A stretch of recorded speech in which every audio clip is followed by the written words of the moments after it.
కాలభైరవుడు వీరభద్రుడు ఇద్దరు ఒకటేనా వేరువేరా?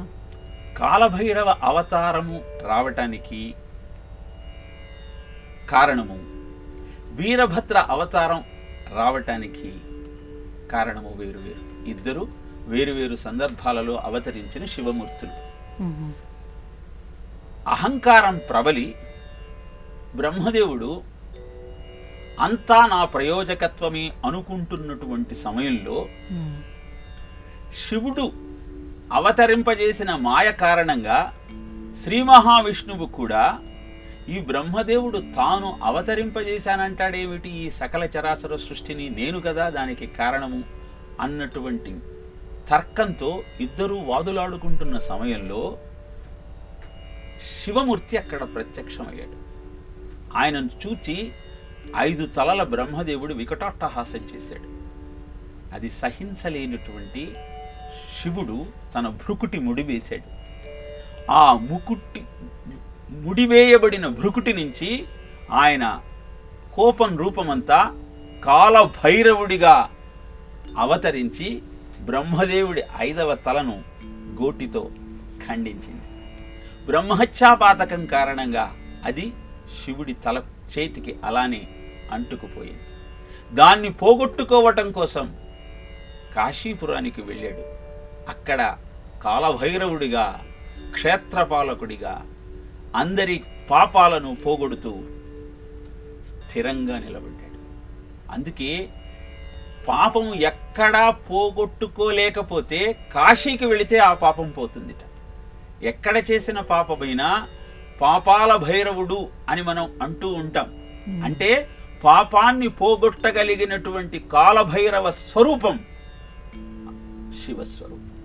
అలా కాలభైరవ రూపం అవతరిస్తే సతీదేవి దక్షయజ్ఞంలో యోగ మార్గం ద్వారా తన ప్రాణత్యాగం చేసిందని తెలుసుకున్నటువంటి శివుడు అర్జుండుగ్రుడు నీలకంఠుడు దైత్యారాధి దత్తోష్టుడై మధ్యద్భూరి మృగేంద్ర ఘోషమున భీమ ప్రక్రియన్ నవ్వుచున్ విద్యుత్వగ్నిశిఖా సముచ్చయ క్రియన్ వెల్గొందు జంజెట్టటన్ సజ్జత్ క్రోధముటోడ బుచ్చివైచన్ క్ష్మాచక్ర మధ్యంబునన్.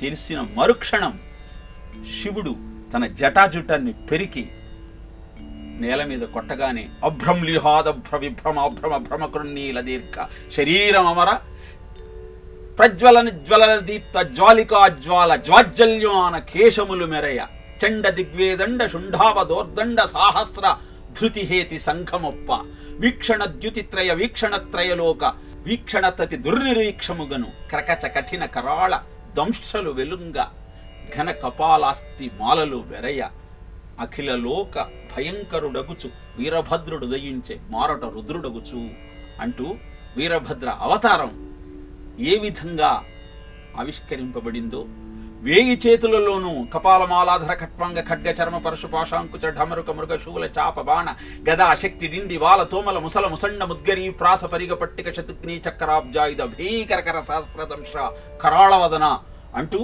1000 చేతులలో 1000 ఆయుధాలు ధరించి వీరభద్రుడు ఇంకొక మారట రుద్రుడు అంటే ప్రళయకాల రుద్రుడులాగా బయలుదేరి దక్షయజ్ఞాన్ని ధ్వంసం చేశాడు.